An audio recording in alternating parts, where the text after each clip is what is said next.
안녕하세요. 네, 저는 정현석 변호사라고 합니다. 여러분 청취호사 기록형 기초 연습 강의를 통해서 만나뵙게 돼서 반갑고요. 이 강의는 여러분이 뭐 좀 수강할까 말까 망설이기도 했을 거고 어떤 강의인지 명확하게 잘 모르시는 분들도 계실 것 같은데 강좌에 대한 안내 그리고 변호사 시험 기록형 민사재판 실무 과목에 대한 이야기를 좀 하고 강의를 시작하도록 하겠습니다. 자, 여러분 궁극적으로는 변시를 보셔야 되죠. 변시는 아시다시피 선택형, 사례형, 기록형으로 이루어져 있습니다. 자, 이 중에 변시 기록형에 대해서 여러분 정보가 좀 있는 분들도 계실 거고 거의 정보가 없는 분도 계실 겁니다.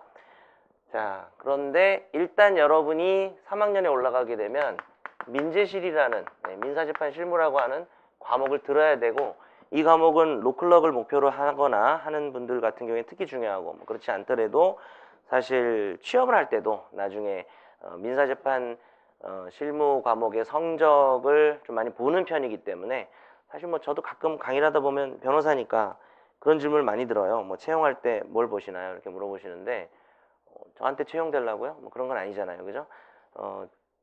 보는 게 다 달라요. 그 변호사마다 그리고 회사마다 보는 게 다 다르기 때문에 딱 정확한 기준이 있는 건 아닌데요. 이 민사재판 실무를 잘한다라고 하면은 뭐 민법을 못하면서 민사재판 실무를 잘할 수는 없기 때문에 그러면서 이제 실무 능력까지 입증되기 때문에 뭐 중요한 기준이 되고 있긴 하죠. 자, 그런데 이 두 개가 좀 달라요. 이 두 개가 달라서 우리 제가 좋아하는 메가로얄스의 최홍구 변호사 같은 경우는 아예 민사재판 실무 강의를 해요. 몰랐나요? 혹시 몰랐으면 혹시 다시 그걸 들으러 뭐 이미 강의가 끝났어요. 인강으로 들으셔야 되고요. 그거는 민사재판 실무를 또 본인이 로스쿨 출신 변호사고 본인이 들었던 수업이고 아마 민재일 성적이 좋을걸요. 제가 잘 모르지만. 그래서 민사재판 실무를 100% 대비하는 강좌입니다. 그래서 그런 강의가 있었고, 그 다음에 근데 그건 약간 특수한 케이스고 일반적으로 강사들은 변시 기록형 강의를 합니다. 저희 학원도 그렇고요. 기록형 강의를 뭐 다 하시죠. 작년에 송영건 변호사님은 안 하신 걸로 알고 있는데 뭐 올해는 하실 것 같고, 작년에 하셨나? 하여튼 죄송합니다. 뭐 제가 그건 좀 정확한 정보인지 모르고 여러분 확인해 보시고 그래서 대부분 다 하고 있고, 근데 이제 변호사가 아닌 강사는 기록형 강의를 보통 못 하죠. 못 하거나 뭐 해도 뭐 학생들이 뭐 얼마나 신뢰할지는 그거는 뭐 학생들의 판단인 거고. 자, 근데 이게 원래 예전으로 돌아가 보면 사법시험이 있죠. 그죠? 이게 합격을 하면 사법연수원을 가죠. 저는 이 옛날 세대고, 자, 이 사법시험이라는 것이 요구되는 능력이 있고 사법연수원에 가면 연수를 받잖아요. 여기 민재실이 있는 거예요. 그래서 이제 제 후배 중에 법대 제 학교 후배 중에 사법시험을 좀 안타깝게 떨어졌는데 되게 여러 해 준비하다가 로스쿨을 간 조금 나이가 많겠죠. 그래서 그 친구 같은 경우는 민법을 너무 잘해요. 제가 모르면 가끔 전화해서 물어봐요. 그러면 제가 모르는 것도 알고 있을 때도 있어요. 가끔. 그래서 너무 잘하는데 이제 이 친구는 형, 저 민재실 공부해야 돼요. 이렇게 얘기를 하죠. 이건 전혀 모르는 거예요. 합격을 해서 연수를 안 갔기 때문에. 자, 그러면 사법시험에서 요구되는 건 뭐고 사법연수원에서 요구되는 건 뭐냐? 사법시험에서는 일단 법대를 다녔죠, 그때는. 그러니까 법학자들, 물론 실무과 출신 교수도 있었지만 법학자들이 알고 있는 민법과 뭐 민사소송법과 상법을 강의해서 그 내용을 공부해서 판례를 잘 알면 충분히 합격할 수 있을 정도의 시험이었는데, 제가 이제 사법시험을 합격하고 사법연수원을 딱 가서 수업을 들을 때 그땐 참 마음이 전부 지금 사법시험 합격한 사람들만 앉아 있는 거잖아요. 참 마음이 묘하더라고요. 겁나기도 하고. 그때 이제 과제라는 게 있는데 뭐 다음 주 금요일까지 제출하세요 그러면 한 반이 70명인데 한 명도 늦게 내는 사람이 없어요. 내가 이상한 건가? 하여튼 저는 늦게 냈거든요. 그래서 근데 저 혼자 늦게 냈더라고요. 그래서 보통 반이 있으면 한두 명은 늦게 내지 않나? 이랬는데 단 한 명도, 그 과제가 또 쉬운 것도 아니에요. 뭐 며칠 밤을 새서 막 해야 되는 건데, 야, 여긴 무서운 곳이구나. 이렇게 실감을 하고 또 밖으로 많이 나도 하여튼 뭐 그랬는데, 그래서 합격한 애들만 모아놓고 오로지 실무를 위한 연수 과정을 진행을 하면서 하는 수업이 민사재판 실무예요. 그러니까 이 수업은 너희 민법 다 알지? 사법시험 합격할 정도면 다 알지? 이렇게 하고 그냥 진행하는 거죠. 그런데 제도가 바뀌면서 이 민재실이 로스쿨 3학년 1학기 때 해야 되는 수업이 된 거예요. 그리고 변호사 시험도 사법연수원까지 통합된 거기 때문에 변호사 시험에 기록형이라고 하는 유형이 들어가서 이것까지도 여러분의 능력을 보겠다라는 거죠. 이런 형태로 되어 있습니다. 자, 이런 형태로 되어 있을 때 저도 이게 좀 낯설 거 아니에요. 그죠? 그래서 학원 강사를 하면서 뭐 한지 제가 아주 오래되지는 않았지만 3년이 좀 넘었네요. 이거를 이제 제가 뭐 미친 듯이 분석을 했어요. 뭐 7회분 문제를 다 분석하고 이제 8회까지 봤죠. 그리고 모의고사도 다 분석하고 제가 이제 남달리 좀 한 게 강사들과 달리 한 게 뭐가 있냐면 모든 그 당시 출제위원회 답을 다 구했어요. 그러니까 왜냐 그게 너무나 중요한 일이었던 게 각 회별로 출제됐던 문제에 대한 답이 모든 교수가 다 달라요. 판사 출신 교수만 모아도 모든 학교 교수마다 다르고 그래서 간신히 그 당시 출제위원 교수의 답을 구했어. 구해서 봤는데 또 각주를 보니까 당시 출제 당시에도 출제위원들끼리 싸웠다 이러면서 그래서 결국은 이렇게 됐지만 나는 입장이 다르다 뭐 이런 식으로 돼 있을 정도로 문제가 나왔더라고요. 그래서 이게 사실 변호사가 소장을 쓰는 과목이거든요.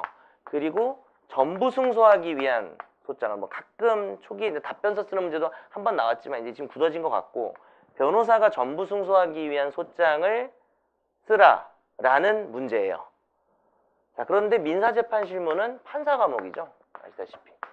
그 로스쿨별로 판사 한 분이 가셔서 수업을 하고 자, 이 자료는 그것도 그냥 제가 좀 두서는 없지만 그냥 여러분 알아야 될 정보를 다 정리해 드릴게요. PPT. 그러니까 이거를 이제 노트화해서 나눠줍니다. 이건 약간 수업의 흐름을 보여주는 거예요. 표로 되어 있는. 이걸 정리하면서 주 교재가 뭐냐면 사법연수원 민사실무2 그리고 사법연수원 요건사실론 이게 주 교재예요. 그리고 과제가 나와요. 3번 나오는데 검토 보고서를 써야 돼요. 자, 제가 연수원을 다닐 때 배웠던 민재실은 판결문을 써야 돼요. 근데 이제 그렇게까지 하기에는 로스쿨 과정에서 모든 걸 다 할 수가 없기 때문에 조금 약식 판결문 같은 느낌이죠. 이 검토 보고서는 일반적으로 주문을 쓰고 논거를 쓰는데 이 논거는 판결 이유와 유사해요. 근데 문제는 이게 다 기재례가 있어요. 그러니까 여러분이 아무리 민법을 잘해도 기재례를 모르면 못 쓰는 거예요. 뭐 시중에서 돌아다니는 책처럼 쓰면 안 되는 겁니다. 그래서 뭐뭐함으로 살피건대 뭐라든지 이런 기재례를 형식적인 이건 뭐냐 하면 언어를 공부를 해야 돼요. 그래서 정리하면 사법연수원은 합격한 사람을 전제로 하는 과목이 있었는데 로스쿨에서 통합을 하다가 아직 여러분이 합격을 안 했잖아요. 변호사 시험을 봐야 되는데 이 과정을 예를 들면 이 과정을 준비를 하면서 이것도 준비해야 되는 상황인 거죠. 그래서 결론은 가장 이상적으로 말하자면은 민법 민소 실력이 충분한 상태에서 민재실을 공부해야 돼요. 사실은 그래요. 아직 나가지 마세요. 지금 나가려고 하시는데 끝까지 들어봐요. 지금 대부분 나가시려고 하는 거 알고 있어요. 그죠? 민법과 민소가 확실하게 자기 것이 된 상태에서 공부해야 되는 구조와 성격을 가진 과목이에요. 그걸 알고 하자는 거죠. 솔직히 3학년 되기 전에 민법과 민소를 완벽하게 실력을 맞춘 사람이 누가 있겠어요? 거의 없어요. 2년 동안 민법 민소만 공부한 것도 아니고 2년 동안 아무 짓도 안 하고 민법 민소만 하면 뭐 그 정도 돼요. 근데 여러분 뭐 학교에서 할 일도 많고 다른 과목도 해야 되고 학점도 해야 되고 또 학점이 뭐 교수님이 아주 이렇게 좀 뭐랄까 변시와 좀 유사하게 돼 있으면 학점 따는 과정에서 공부도 되겠지만 뭐 교수님 이 교수님 또 이상하고 뭐 교수님마다 다르고 뭐 이렇잖아요. 그래서 제가 그걸 너무나 잘 알고 있어요. 처음엔 잘 몰랐는데 3년 6개월 동안 로스쿨생들과 계속 소통을 하고 얘기를 하고 하다 보니까 제가 마치 다니는 것 같은 그런 착각이 들면서 그걸 많이 옆에서 지켜보니까 이게 할 수가 없는 구조예요. 그래서 지금 여러분의 입장은 이 과목 그리고 이 과목 또 이 과목은 민법 민소가 완전히 끝난 상태에서 봐야 되는 과목이다. 하지만 그걸 기다리자니 준비를 못하는 거죠. 민법 민소가 완전히 끝나는 게 어찌 보면 3년 동안도 안 끝날 수 있고 그 상태에서 합격할 수도 있어요. 사실은 그럴 수도 있는 상황이어서 지금 이 과목이 이런 특징이 있다는 것만 좀 알고 진행을 하시면 될 것 같은데 자 문제는 기록형 시험은 기록물을 주고 이걸 분석을 해서 소장을 쓰는 거거든요. 근데 소장은 뭐로 이루어져 있냐 하면 청구 취지랑 청구 원인으로 이루어져 있어요. 청구 취지는 별지 목록 기재 건물을 뭐 인도하라든지 1억 원을 지급하라든지 1억 원을 뭐 공동하여 지급하라든지 연대하여 지급하라든지 자기가 원하는 내용의 결론인 거고 청구 원인은 요거랑 그대로 대응해서 청구 취지가 3개면 청구 원인이 세 개로 크게 목차가 나뉘어서 뭐 편의에 따라서 조금 다르게 할 수는 있지만 청구치가 보통 변식 기록형에 나오는 게 한 7개, 8개 정도거든요. 그거 맞춰서 청구 원인에다가 왜 이런 청구를 하는지 써야 되는데 이것도 전부 기재례예요.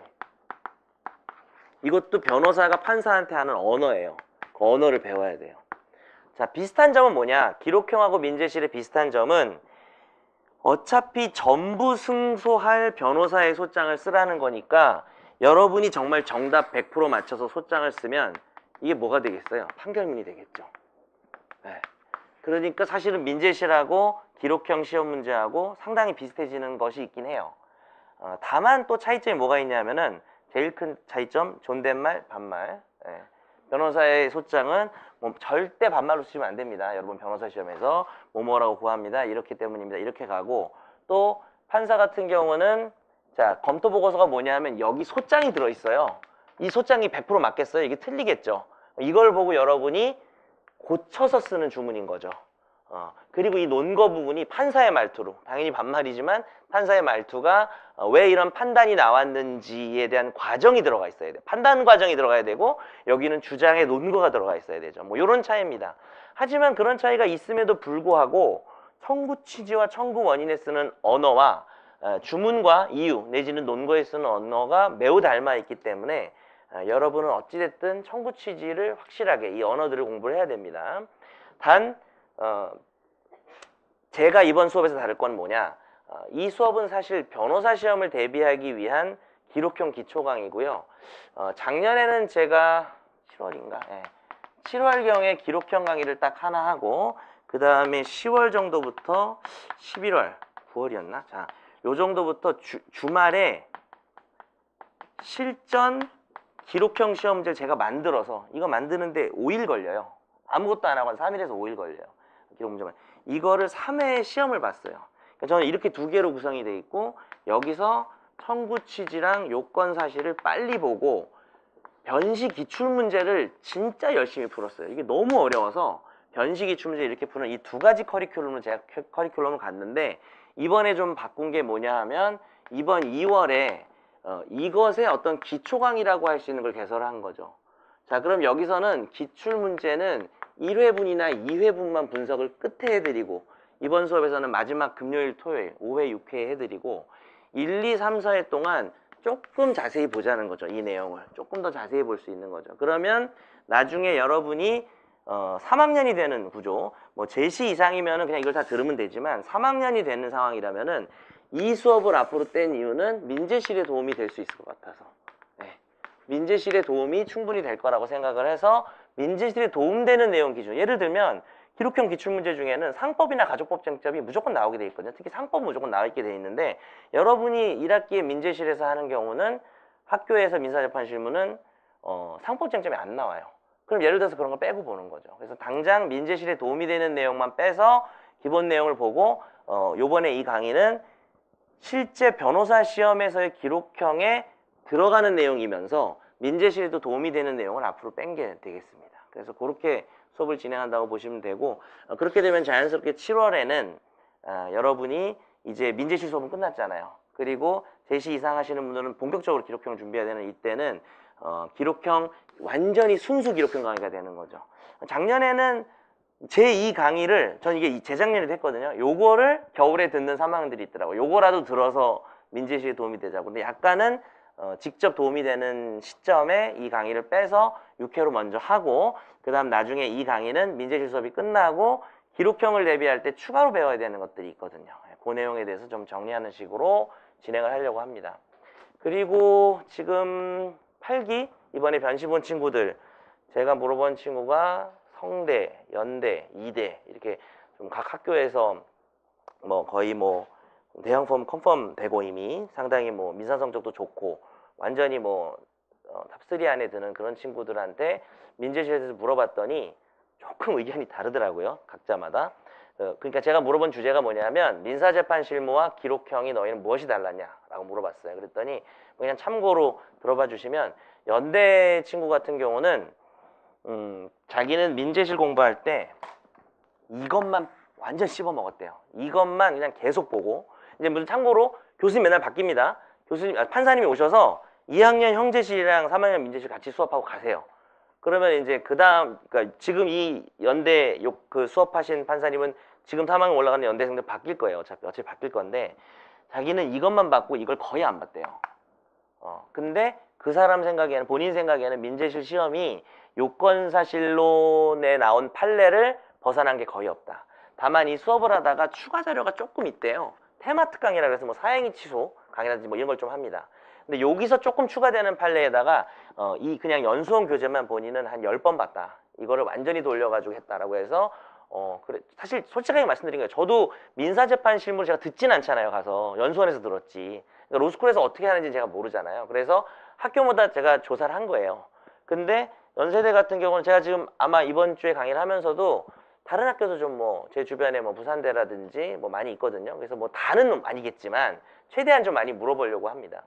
근데 지금 이제 예를 들어서 연세대 같은 경우 얘기를 하자면은, 그리고 그 친구의 문제긴 한데, 그 친구가 뭐 거의 뭐 탑을 했는데 양이 이것만 보고 이거 거의 안 봤대요. 그리고 교수님이 수업을 이걸로 진행하면서 필요할 때마다 이 교재들을 찾아보시는 분이 계신데, 연대는 계속 이 교재만 봤대요, 주로. 그래서 본인이 이걸 거의 안 봤다는 거예요. 근데 뭐 성적은 잘 나왔고, 물론 이런 걸 추가했고, 검토 보고서 물론 열심히 받고, 이렇게 얘기를 했어요. 근데 성대 친구한테 지난주에 또 물어보니까 좀 또 다른 얘기를 합니다. 성대 같은 경우는 이걸로 진행하면서 거의 이 책만 봤대요. 그래서 본인은 이 책은 안 봤대요. 일단 안 보고 이것만 미친 듯이 봤대요. 그리고 요거는 뭐 예를 들어서 우리 뭐 CMB 요건 사실론 뭐 이런 거 들어보셨나요? 뭐 신관학 이런 데서 CMB 이런 데서 나온 게 뭐냐면 연선책이 얇은데 이걸 되게 두껍게 해놓은 것들을 봤대요. 근데 이 성대 친구는, 연대 친구도 그랬나? 성대 친구는 제 강의를 들었어요. 제 이 7월 재작년 강의를 작년 겨울에 이맘때 들은 거예요. 이거에서 이제 이 부분을 듣고 이 부분을 들었는데, 그리고 3학년 들어가서 이걸 한 번 더 들었대요.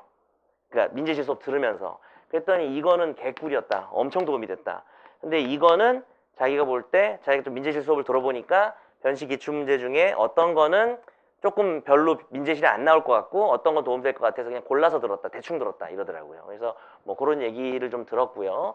근데 어쨌든 두 친구가 제가 뭐 이대 친구 얘기도 들었는데 뭐 아주 특징적인 건 이대 친구도 또 그 친구 특이하고, 자 그래서 그 성대 친구는 자기는 이 요건 사실로는 혼자 보기에 좀 충분해서 이걸 그냥 내 수업을 듣고 바로 CMB 식으로 암기를 했대요. 근데 지금 이 시기에 여러분에게 해주고 싶은 말이 있다면은, 요건 사실론이 나오는 내용을 막 딸딸딸 암기하려고 하는 것보다는 구조를 파악해놔야 어차피 입학이란다. 개강하고 그 3학년 1학기에 열심히 본격적으로 외우는 작업을 할 거니까 지금은 외우기 위한 구조 파악 작업에 조금 치중했으면 좋겠다라는 얘기를 했고, 그래서 저는 사실 강사가 이 앞에서 책임지고 강의를 이끌어가는 건 맞지만 선배들의 생생한 이야기도 좀 도움이 될 거라고 생각을 해요. 실제로 제가 입학 전 베이직 강의 같은 경우도 이번에 그 11기들을 학교별로 다 불러가지고 몇 명 불러가지고 앞에서 얘기를 했는데 뭐 좀 더 현실적인 이야기를 많이 해주더라고요. 그래서 저는 이 수업을 하면서도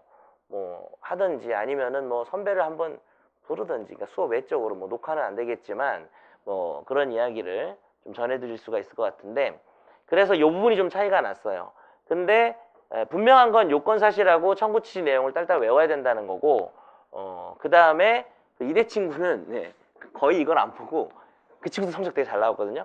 검토 보고서만 한 10번 봤대요. 근데 보면서 찾아봤대요. 자기는 이걸 자기가 다 볼 생각이 엄두가 안 나가지고 이거 찾아봤다는 식으로 하더라고요. 그래서 이게 뭐 결론은 뭐 미안하지만 딱 일관된 결론이 없긴 한데, 어쨌든 제가 여러분한테 책임지고 얘기할 수 있는 것은 이번 수업에서 하는 내용은 어떻게든 도움이 될 거다. 민재실에서 도움이 될 거고, 뭐 어떤 내용들은 뭐 내용을 하다 보면은 변시에만 좀 도움이 되고 민재실 도움이 안 되는 내용도 섞여 있을 거고, 뭐 그 반대의 경우도 있을 수는 있지만 어쨌든 그걸 가지고 제가 수업을 좀 진행한다는 점 알려드리고, 수업 계획을 좀 알려드리고 이제 바로 수업을 들어가겠습니다. 누가 뭐 위에 리모델링 맡겼나요? 예, 공사를 하냐 이렇게. 자, 수업 계획은 자, 그리고 사실 뭐 서론을 길게 해봐야 여러분 다 낯선 과목이기 때문에 일단 빨리 수업을 들어보고 그렇게 하시면서 또 중간중간에 조언을 해드릴게요. 이 얘기를 뭐 길게 해봐야.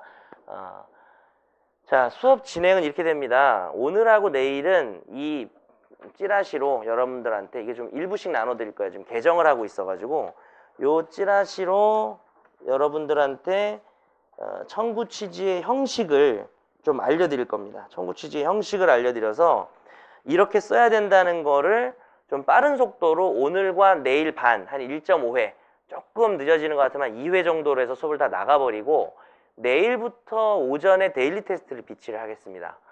그래서 여러분이 뭐 몇 시에 오실지는 자유롭지만 뭐 일반적으로 민법 공부하고 제 데일리 테스트 할 때는 공부를 실컷 하고 와서 시험 보듯이 봤지만 그냥 마음 편하게 가지고 와서 이거 펴고 일단 데일리 테스트 읽어보고 기재례 여기 박스 안에 있으니까 보면서 어떤 기재를 쓰면 좋은지 하는 식으로 연습을 하시면 될 것 같아요. 그래서 그거를 한 4일 정도 진행을 하겠습니다. 진도는 이틀 나가지만 여러분 데일리 테스트는 좀 풀어서 천천히, 그러니까 이걸 제가 4일 동안 진도를 나가면은 진짜 시간이 아까워요. 그러니까 되게 내용을 들으면 뜨아하시겠지만 되게 심오한 내용이 아니에요. 근데 이제 가끔 보다 보면 민법에 심오한 내용이 숨어 있는 거고 언어를 배우는 거니까. 그래서 심오한 내용이 아닌데 제가 이거를 4일 동안 해버리면 조금 돈이 아까워지는 상황이 되기 때문에 저는 이거를 빨리 1.5회나 2회 동안 해버리고 여러분이 복습을 천천히 하세요. 그리고 막 집에 가서 막 오늘 기록형 뭐 복습 4시간 5시간 그렇게 할 필요는 없고 다른 과목 그냥 좀 같이 보면서 보세요. 상관없어요. 제가 민법 공부할 때는 집에 가서 다른 과목 보지 말라 그러거든요. 그때 미친 듯이 부어서 2주 3주 안에 완성해야 민법 실력이 올라가요. 뭐 1년 동안 민법 하루에 2시간씩 봐도 실력 안 올라가거든요. 근데 이 기록형은 어차피 제가 뭐 대단히 민법 수업을 하는 게 아니고 내용을 배우는 거니까 일단은 가셔서 특히 앞부분, 자 지금 제가 총 3부로 진행할 거예요. 1.5회에서 2회 동안 진행되는 청구 취지, 요건 사실 기출문제 이렇게 할 거거든요. 청구 취지 부분은 그냥 차분히 집에 가서 한번 외워보고 가볍게 보고 뭐 이거 가지고 뭐 민법 갑자기 뭐 공부하고 그럴 필요 없고 데일리 테스트를 잘 풀어보세요. 데일리 테스트를 풀면서 이렇게 외워야 되는구나, 안 외우면 안 써지는구나, 나중에 이거 외워야지라고 표시해 놓으세요. 지금 이거 외운다고 민법 실력 되는 것도 아니에요. 그래서 그렇게 보시고 두 번째가 이제 허리가 되는 중요한 중간에 있는 요건사실론인데 이게 좀 변화가 있는 거죠. 작년까지는 제가 7월에 몰아서 하는 바람에 이 요건사실 프린트를 되게 짧게 나눠줬어요. 이게 지금 요건사실 청구 취지 합쳐봐야 30페이지거든요. 네. 근데 이게 되게 안 외워져요. 사실 되게 안 외워져요. 근데 그걸로 수업을 진행했는데 이번에도 프린트는 드리겠습니다. 여러분 암기용 프린트로 드리는데 이번에 어떻게 하기로 했죠? 우리가 사법연수원 요건사실론 책으로 공부를 하기로 했어요. 그래서 그 책을 주교재로 삼아서 한 이틀 반에서 3일 정도 동안 해서 그 책에서 제가 생각하는 중요한 그러니까 그 책이 두 개로 이루어져 있는 거예요. 요건사실이 여러분 뭔지 모르죠? 그러니까 지금 표현대리의 요건을 말하라 그러면 민법에서 배운 요건은 알지만 소송에서 내가 표현대리를 주장하면 예를 들어서 어떠한 것을 주장하고 입증해야 되는지만 모아놓은 게 요건사실론이란 말이죠. 그래서 민소로 말하면 주요 사실을 말하는 거예요. 그래서 그걸 따로 외워야 되거든요. 근데 그게 민법의 교과서에 있는 법대식의 법학식의 요건이 정리된 상태에서 거기다 얹어야 돼요. 그게 안 되고 요건사실론으로 처음에 로스쿨 생기고 잠깐 그런 강의가 유행했었는데 사례형 답안지도 요건사실로 쓰는 거, 그거는 머리 돌아버려요. 그건 이상해지는 거고 상태가 그냥 여태까지 여러분 공부한 제 책으로 말하면 로민정이고 뭐 그게 맥이 됐든 민정이 됐든 민법 강의가 됐든 민법학 강의가 됐든 뭐가 됐든 그 민법이라고 하는 콘텐츠로 사례형을 푸시되 그게 좀 된 상태에서 내가 한다 그랬잖아요. 딱 야 니들 민법 이제 요건 다 외웠지, 인젠 너희 변호사야, 실무가고 너 이제 판사야. 그러면 뭘 주장해야 되는지 그리고 뭐 어디까지 입증된지에 따라서 결론을 내려야 되고 변호사는 어디까지 입증할지 알아야 돼. 자 지금 그걸 알려줄게, 너희 민법 지식이다, 이런 거였거든요. 근데 여러분 이거 동시에 돼서 무지하게 헷갈려요.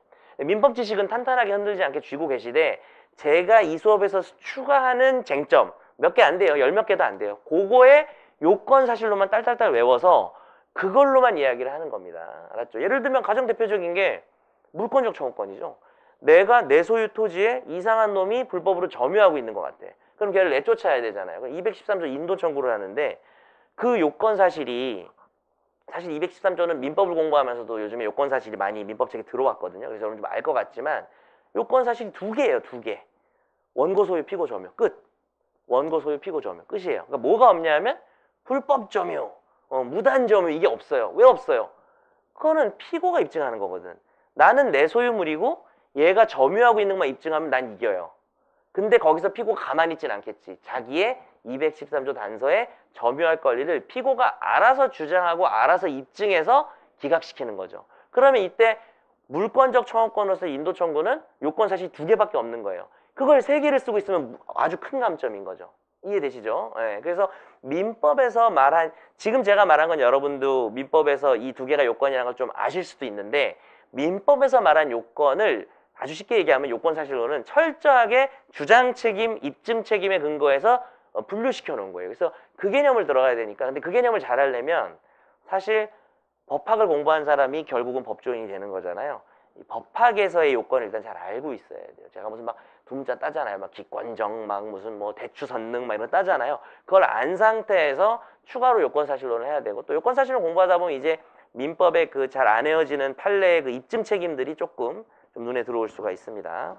자, 그래서 요건사실론을 2부로 수업한다는 말씀을 드렸습니다. 요건사실론은 이번에 제가 요약본도 나눠드리지만 사법연수원교재 어차피 여러분이 아까 성대생은 안 봤다지만 그 친구도 결국 CMB 요건사실론을 봤거든요. 이건 특정 광고는 아니지만 그리고 연대생은 요건사실론만 씹어 먹었더니 시험을 잘 봤다 이렇게 얘기하기도 합니다. 약간의 견해 차이와 방식 차이는 있을 수 있지만 우리가 이번 기회에 요건사실론 책을 본다면은 되게 얇은 책이에요. 그죠? 근데 약간 이런 느낌이 들 거예요. 그냥 민법 공부하는 느낌이 좀 들 겁니다. 근데 제가 여기서 민법 수업을 천천히 다 하고 있을 수는 없어요. 그건 저의 다른 강의를 참조하시고 이번 강의에서는 민법을 좀 안다는 전제하에 요건사실적 관점에서 설명합니다.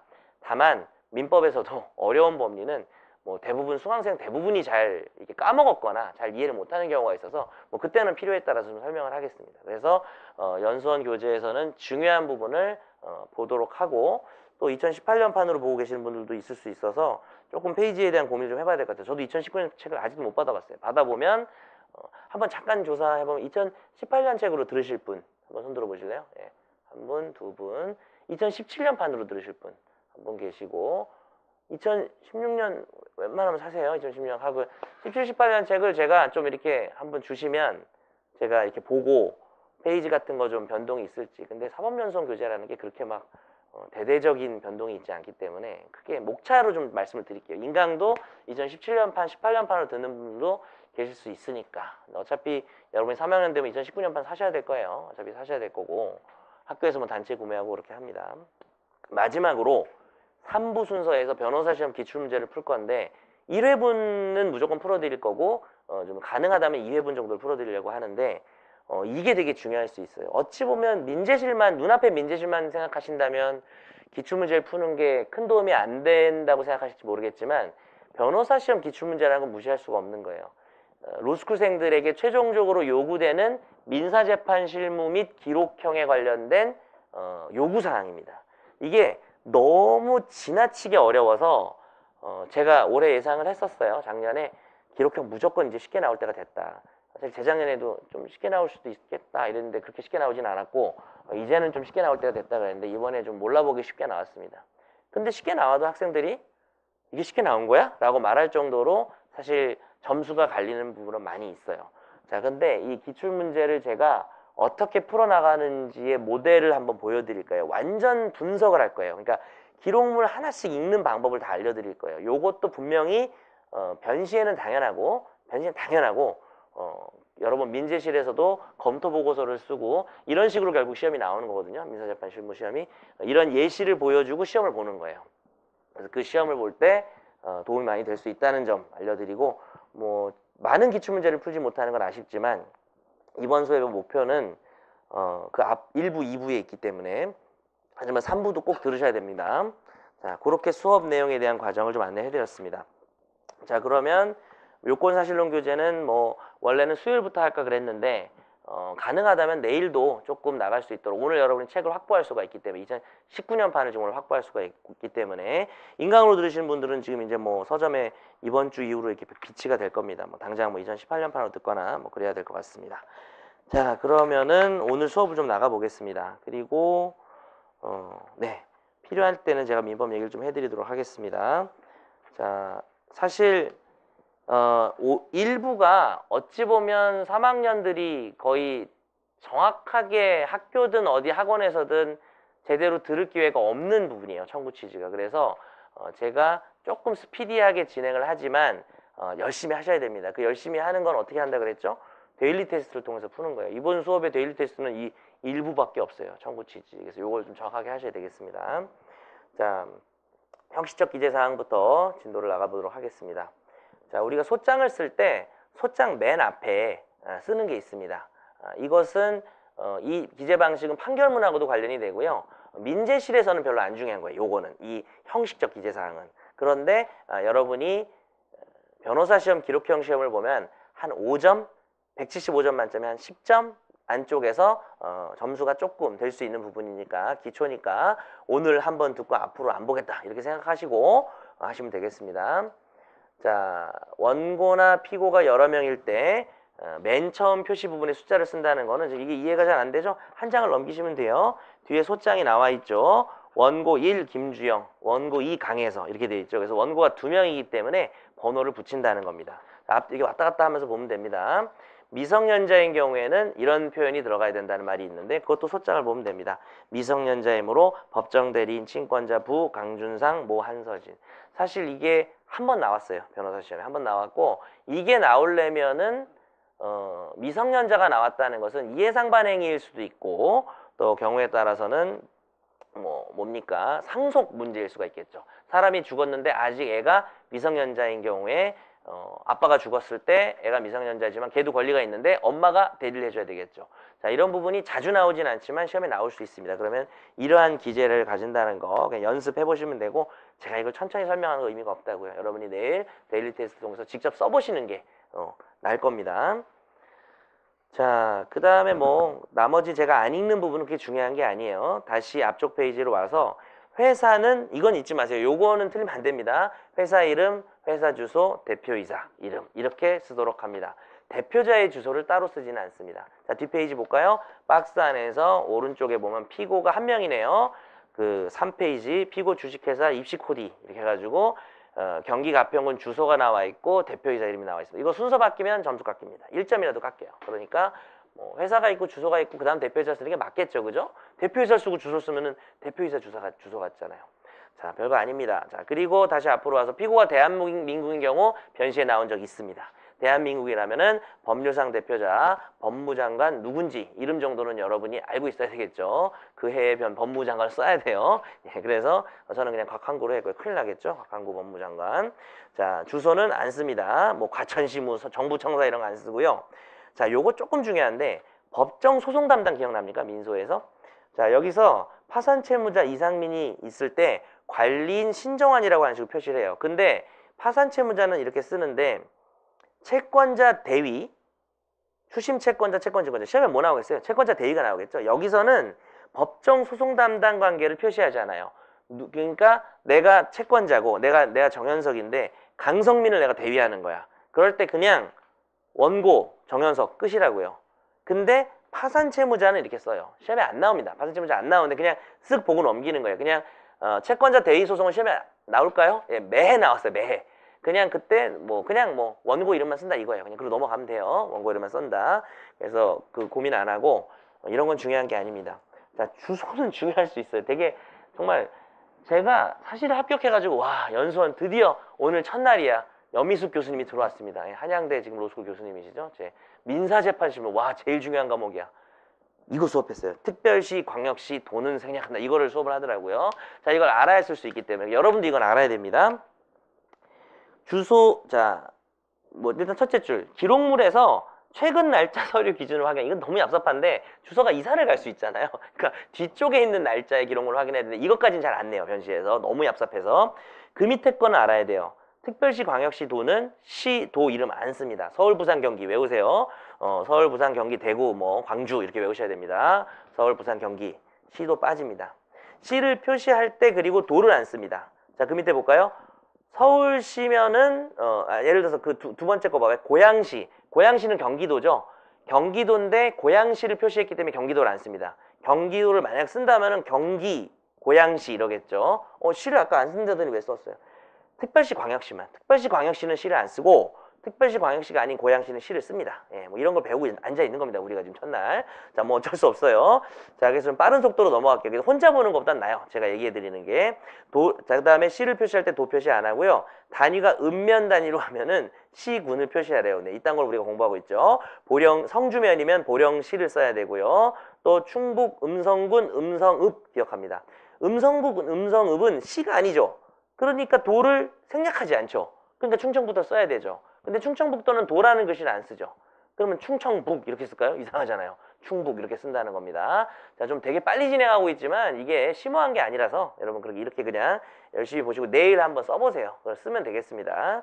그리고 여러분이 조금 원하시면 데일리 테스트를 조금 일찍 나눠드릴 테니까 그러면 오늘은 제가 그냥 내일 오전에 쓰는 걸로 생각을 했는데 오다 생각을 해보니까 미리 수업하고 나눠드리면 집에 가서 그걸로 복습할 수 있으니까 내일부터는 제가 좀 미리 좀 데일리 테스트를 나눠드리든지 뭐 아침에 드리면 장점이 이제 그날 딱 와가지고 이제 일찍 나와가지고 자기 어떤 루틴으로 삼을 수가 있는데 뭐 이거 가지고 굳이 그렇게 할 필요는 없을 것 같아서 그냥 나눠드려 버리겠습니다. 좀 나눠서 나눠드릴 수는 있는데 1회, 2회, 3회, 4회 이렇게 하려고 좀 생각 중인데 내일 뭐 2, 3회분 나눠드린 2회분 내일 그냥 나눠드리고 내일 1, 2회분 다 나눠드리고 뭐 그 다음에 3, 4회분 뭐 이런 식으로 드리도록 하겠습니다.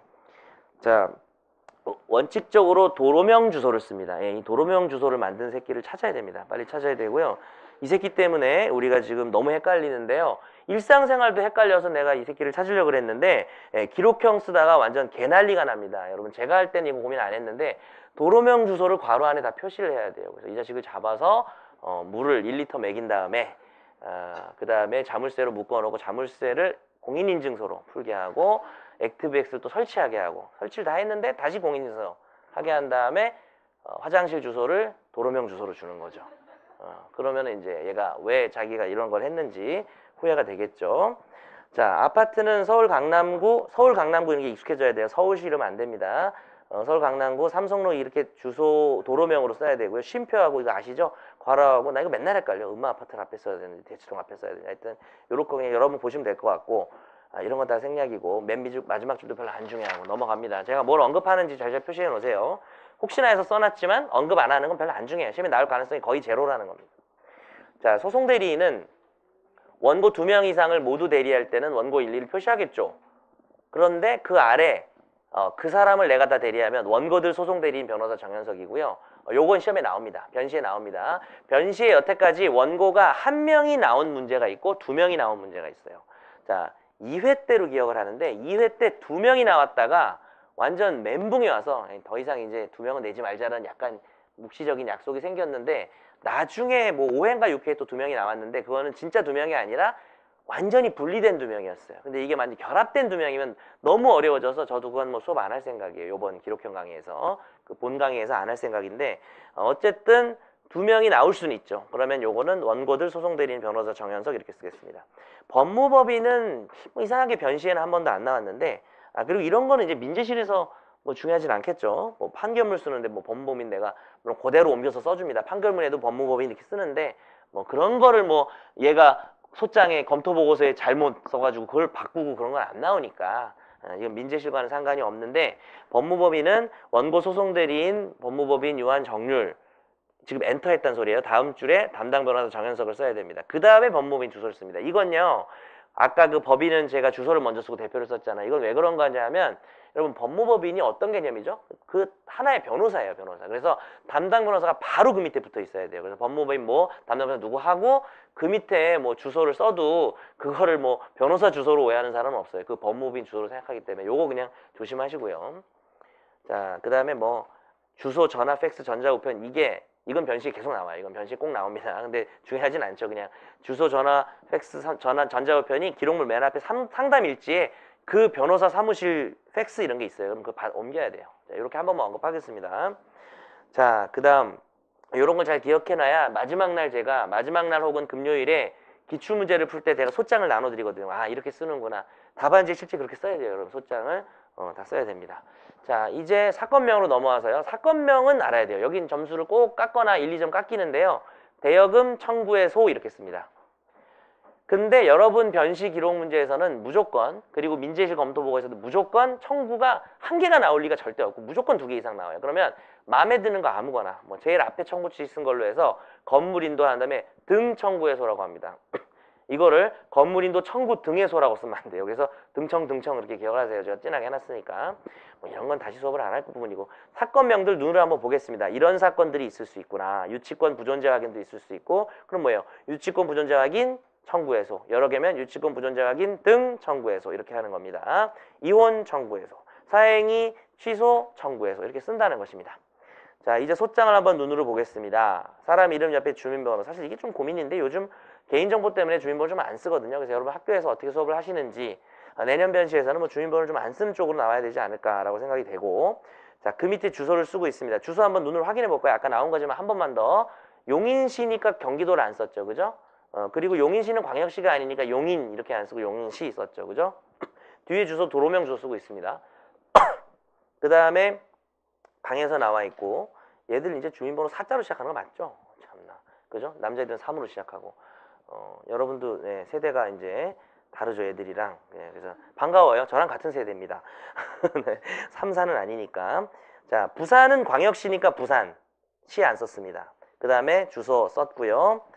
자, 미성년자이므로라는 표현 맞고요. 원고들, 소송대리인 이렇게 쓴 걸로 보니까 김주영이랑 강혜서 이 사제관계 두 사람을 다 내가 대리하고 있다는 걸 알 수 있죠. 담당 변호사 2명 이상 있을 수도 있고, 이 밑에 있는 주소는 정률의 주소고, 그 다음에 전화, 팩스, 전자우편 이렇게 쓴다는 것입니다. 넘어가면 되겠죠. 자, 이거 뭐 천천히 공부하는 거 아니에요, 여기는.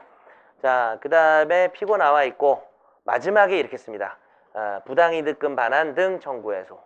자, 그리고 제가 민사기록 엑기스 말을 안 했네요. 민사기록 엑기스가 4월, 빠르면 4월 정도에 개정판이 나올 거고, 아주 큰 변화가 있을 겁니다. 지금 강성민, 정현석 공조인데, 정현석, 강성민 공조로 바뀌고요. 순서가.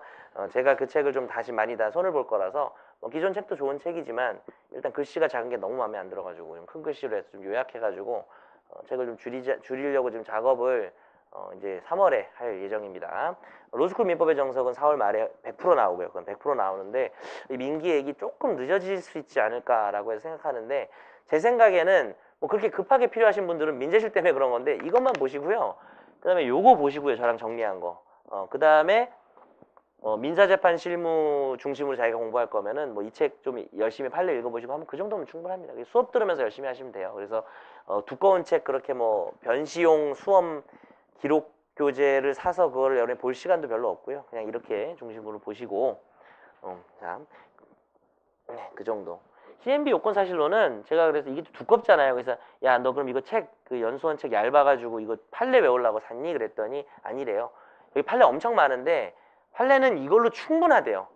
성대는 이걸로 충분하다고, 연대는 이걸로 충분하다고 그런 거예요. 근데 이걸 왜 샀냐 그랬더니 외우기가 좋아서 샀대요. 여기 보면은 암기표가 잘 돼 있다 그래가지고, 저도 그래서 올해 7월 강의 때는 암기표를 만들 예정이에요. 그거는 이제 변시골렘 해야 되니까. 그래서 민재실은 여러분 알아서 잘 암기하세요. 네, 여기 요 앞에 표 같은 게 있나 봐요. 그래서 제가 있어요. 맞아요. 있습니다. 저도 저걸로 예전에 연수원 때 공부를 했는데, 자, 그러면 이제 본격적으로 들어가고 싶은데 청구 취지 일단 또 가벼운 내용 좀 먼저 보고 2교시부터 중요한 수업을 좀 하도록 하죠. 그 1교시는 요거 일단 마무리할게요. 자, 지금까지가 뭐냐면 소장 맨 앞에 부분 쓰는 거고요. 그 얘기 안 해. 부당이득금 반환 등 청구해소를 부당이득 반환 등 청구해소라고 되는데, 반환이란 말이 없으면 안 돼요. 이게 민사기록 엑기스에 좀 오타가 났던데, 부당이득 청구해소라고 하면 안 됩니다. 그래서 부당이득금 반환 이렇게 쓰든지 부당이득 반환 이렇게 써야 돼요. 금자는 생략해도 돼요. 반환은 들어가야 됩니다. 부당이득을 청구한다는 말은 안 좋아요. 그건 안 좋습니다. 물품대금은 청구하는 거고 대여금은 청구하는 거지만 부당이득은 반환을 청구하는 거예요. 자, 또 아직까지도 좀 재미없는 내용들입니다. 일반적 주의사항입니다. 소송비용 부담이나 가집행선고, 소촉법 적용. 하지만 여러분 약간 긴장 타야 되는 게, 가집행선고랑 소촉법 적용은 처음 배우시는 거고, 여기는 무조건 배점이 있습니다. 그래서 기록형에서 분명히 점수가 깎일 수 있는 거고, 특히 이건 민재시라고도 관련이 돼요. 가집행선고에서 최소한 몇 점이라도 깎이는 거니까 반드시 이건 외워야 됩니다. 이건 오늘 집에 가서 외워야 되는데, 자, 외울 부분 이따 알려드리고, 청구 취지를 쓸 때 금 1억 원을 지급하라 그랬는데 이거 무조건 아라비아 숫자로 써야 됩니다. 100 쉼표, 000 쉼표, 000 써야 됩니다. 자, 근데 이걸 절대 안 지키는 사람들이 있어요. 여러분 로스쿨 교수님들입니다. 특히 뭐 판사 출신 교수님들이 귀찮아서 그냥 내부적으로 돌리는 소장 모범 답안에는 청구 취지를 그냥 1억 원 이렇게 쓰시는데 그건 틀린 기재예요. 그냥 귀찮아서 그렇게 쓰신 겁니다. 여러분은 반드시 아라비아 숫자로 쓰시기 바랍니다. 그렇지만 청구 원인 부분에서 그 금액이 계속 언급될 거 아니에요. 그거를 다 아라비아 숫자로 안 써요. 그거는 그냥 한글로 1억 원 쓰여도 아무 상관없습니다. 그거 감점한 사람은 이 세상에 없고요. 심지어 교수들은 청구 취지에서도 한글로 쓴다고요. 근데 우리는 그러면 안 돼요. 절대 그러면 안 되고, 그런데 뭐 청구 원인에도 가능한 아라비아 숫자로 습관 들이라고 했는데 습관 들이지 마세요. 그냥 연수원 교재 그렇게 돼 있어서 그렇게 했는데 왜냐하면은 원칙적으로 아라비아 숫자이나 뭐 이렇게 해서 이렇게 썼는데 그렇게 쓰면 시간이 너무 많이 걸리잖아요. 미쳤어요. 그죠? 산 개 나왔다고 생각해봐요. 2억 원에서 몇 억 원을 빼고 뭐 이자를 뭐 그걸 다 아라비아 숫자로 아예 쓰지 마세요. 이건 지웁시다.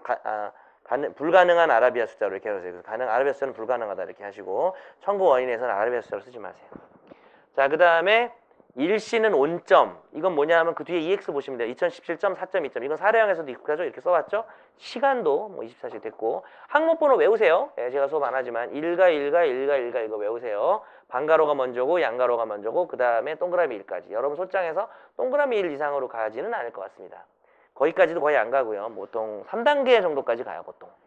요거는 지켜야 돼요. 이 세상 모든 판결문과 이 세상 모든 변호사 소장 이렇게 돼 있습니다. 제대로 쓰는 변호사라면. 자, 그 다음에 이제 청구 취지를 알려드릴게요. 자, 소장에서 형식적 기재사항이 끝났고 청구 취지로 넘어왔고요. 형식적 기재사항은 맨 앞에 표지 같은 거라 그랬죠. 이 사건의 원고는 누구고 피고는 누구고 사건 이름은 이거다. 그리고 변호사가 누가 있다. 이거라면 이제 청구 취지가 가장 중요한 이제 점수를 주는 부분인데 여기서 이제 첫 번째로 중요한 사항을 알려드리겠습니다. 청구 취지는 무색투명하다는 거예요. 이게 무슨 뜻이냐면 금전지급 청구가 대여금이다, 손해배상이다 이 글자가 절대 청구 취지에 등장하면 안 돼요. 무조건 감점됩니다. 그냥 1억 원을 지급하라라고 하는 것입니다.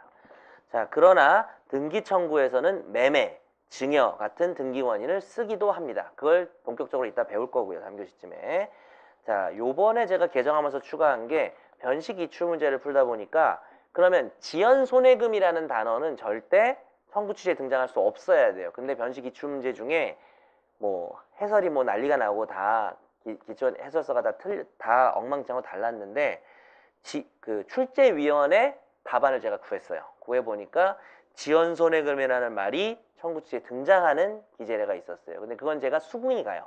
그건 뭐였냐면 확인해소였어요. 그러니까 위의 이야기는 1억 원을 예를 들어서 내가 1억 원 및 이에 대한 몇 월 며칠부터 언제까지 이자를 구한다고 했을 때 그 얼마로 계산한 돈이에요. 항상 요즘 한글화로 바뀌어서 1억 원 및 1억 원은 1억 원이 돈이니까 1억 원을 지급하라지 1억 원의 돈을 지급하라고 안 할 거예요. 근데 1억 원 및 그다음 뒤에 쓰는 방식이 이따 배울 텐데 이에 대한 그 1억 원에 대한 거예요. 이자를 붙이려는 거예요. 이에 대한 몇 월 며칠부터 언제까지 연 몇 프로의 비율로 계산한 그 다음에 이제 옛날에 금원이라고 했어요. 근데 이거를 지금 돈으로 다 바뀌었어요. 바뀐 지 지금 5년이 다 돼가는데 아직까지도 뭐 옛날 교재에는 연수원 공식 교재는 100% 다 바뀌어 있어요. 그런데 여러분 보는 뭐 교수가 쓴 채점 기준표나 아니면 강사들의 해설서를 보면 다 금원으로 돼 있는 경우가 있는데 여러분 돈으로 습관을 들이셔야 됩니다. 한글화로 바뀌었기 때문에. 근데 아직까지는 제가 작년 채점 기준표를 봤는데 금원으로 쓰는 걸 감점하고 있진 않아요. 하지만 여러분 돈으로 쓰셔야 되고 1억 원을 그냥 달라고 할 때는 1억 원이지만 거기다가 이자를 붙일 때는 뭐뭐로 계산한 뭔가 말이 필요한 거죠. 돈을 지급하라로 바뀐 거예요. 예전에는 금원을 지급하라 이렇게 했는데 문제는 이 돈을 생각해보니까 이게 지연손해금이야. 오로 계산한 지연손해금을 지급하라고 쓰고 싶잖아요. 근데 그렇게 쓰면 안 된다는 거예요. 무색 투명해야 되니까 청구 취지는. 여기다가 막 쉽게 얘기하면 요즘 말로 하면 한마디로 TMI라 이거예요. 그죠? 여기다가 지연손해금을 왜 정보를 왜 실으냐 이거예요. 이거를 지켜야 돼요. 감점돼요. 근데 채무 부존재 확인 소송을 할 때 내가 원금 얼마, 지연손해금 얼마를 초과해서는 돈이 없지라는 거를 명징하게 확인할 때는 여기가 원금, 여기가 지연손해금을 표시할 수도 있는 거예요. 그래서 그런 청구 취지가 변시 한번 나왔어요. 근데 그건 예외고요. 여러분이 99%는 이행 청구란 말이에요. 돈 달라라는 건데 뭐 어디까지 이자, 어디까지 지원. 그래서 실제 쓸 때도 여기서부터 여기까지는 이자고 여기서부터 여기까지는 지연손해금이잖아요. 그럼 사례형에서는 그걸 나눠서 쓰죠. 여기서 여기까지는 약정이자, 여기서 여기까지는 지연손해금 나눠서 쓰는데 만약에 이게 이율이 같으면 같을 수가 있죠. 예를 들어서 연 20%로 약정을 해놨어요. 그럼 지연손해금도 연 20%잖아요. 그럴 때는 청구 취지는 어떻게 쓰겠어요?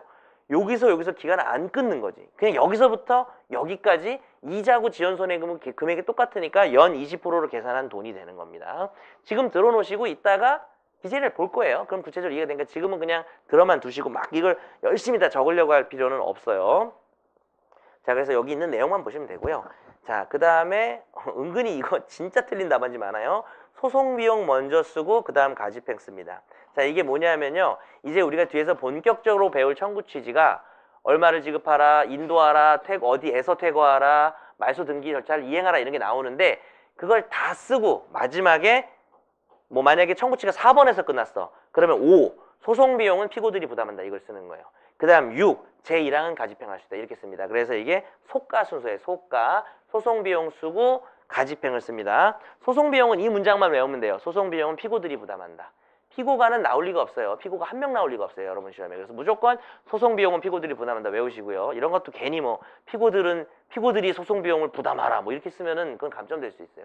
이건 됐고 자 이제 가집행이 중요해요. 가집행이 시험에 나오는데 여러분이 청구 취지를 쭉 썼어. 시험을 보면서 1항은 뭐 건물 인도고 2항은 건물에서 퇴거고 3항은 소유권 이전 등기고 4항은 저당권 말소 등기고 예를 들어서 뭐 5항은 금전지기고 쭉 썼어요. 그 다음 이제 여러분이 가집행을 써야 돼요. 가집행은 뭐냐 하면 1심이 끝나면서 1심 판결이 선고되면서 확정이 되는 게 아니기 때문에 얼마든지 항소가 될 수 있지만 그 가집행, 미리 집행한다고 써놔야 나중에 예를 들어서 항소를 할 때 그러면 그거 돈 공탁하고 항소하러 갈 수가 있죠. 왜냐하면은 피고가 지금 나한테 10억이라는 돈을 줘야 되는데 이거를 자기가 졌는데 내가 일단 이겼으니까 사람 심리상 돈을 받아야 될 것 같은데 제가 항소를 하고 상고를 하면 이게 너무너무 길어지잖아요. 그래서 가집행을 통해서 임시 집행이 가능한데 미리 이렇게 집행할 수 있도록 하는 뭐 가집행의 정의는 여러분이 뭐 민질 2에 보면 자세하게 나와 있어요. 그거를 제가 하는 건 별로 의미가 없고 여러분 지금 실무 쓰는 방법만 배우는 거니까 가집행이 되는 거랑 안 되는 걸 외워야 돼요. 자 일단 그걸 먼저 보고 뒷페이지에 있어요. 그리고 쓰는 방법 알려드리고 그리고 뭐 잠깐 쉴 텐데 가집행을 붙일 수 없는 것과 가능한 것은 별표를 2개씩 해가지고 지금 이 자리에서 암기를 해야 돼요. 특히 가집행을 붙일 수 없는 거를 암기를 하셔야 됩니다. 이게 수험서가 막 잘못 써져 있는 것도 되게 많아서 여러분 제가 민법 강의할 때 민법은 오류의 학문이라는 얘기를 많이 하는데 기록형이야말로 진짜 오류의 학문입니다. 그 처음에 그냥 일단 책 팔라고 변시 바뀌고 로스쿨 바뀌고 막 기록형 교재 막 급히 낸 강사들의 교재를 보면 어떤 교재는 오류가 80%예요.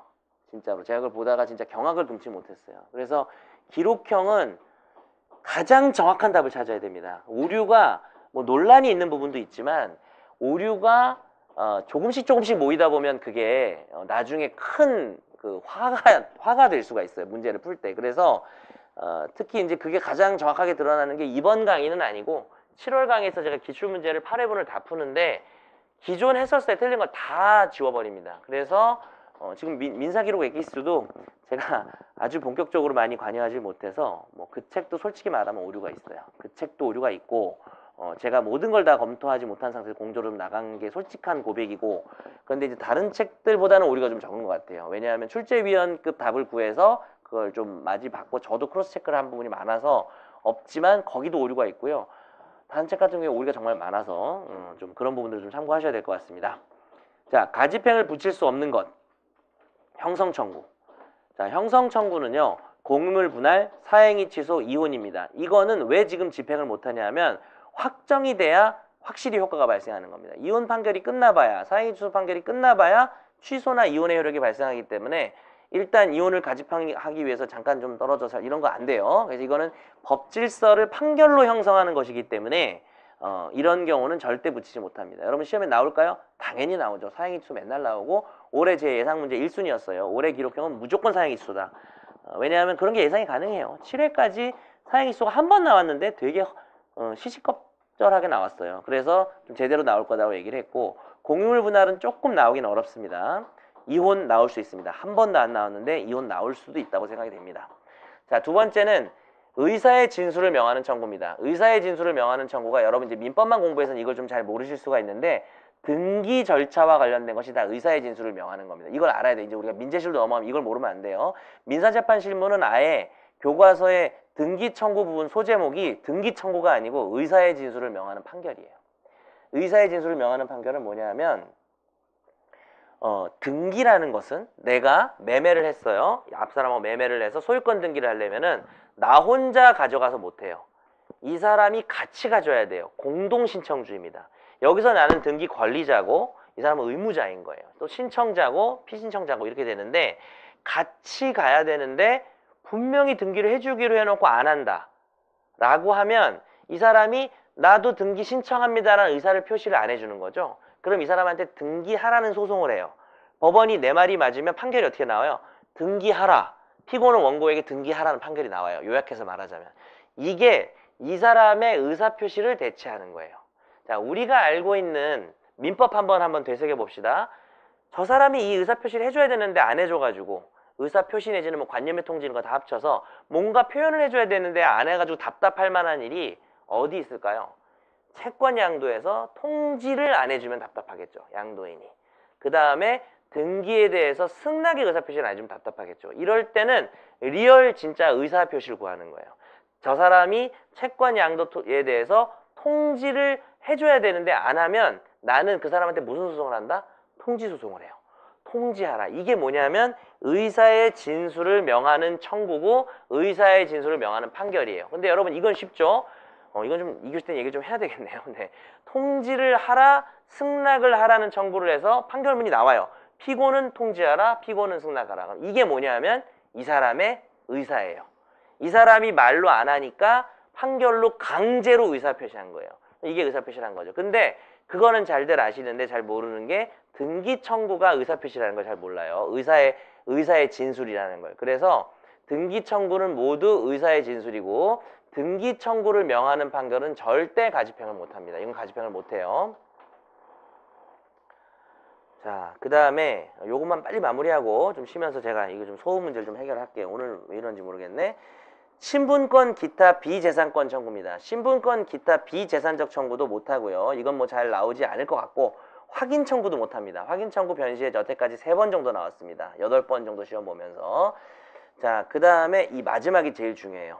이행기 도래가 판결 확정 이유임이 명백한 경우. 네. 잠깐 쉬어야 될 것 같은데 도저히 안 되겠네. 여러분 미안합니다. 예, 이거는 뭐 학원에서 예상을 좀 못했나 봐요. 대단히 죄송하지만 잠깐 쉬었다가 15분 정도 쉬었다가 이어서 할게요. 이게 좀 진행하기가 좀 그러네요. 예.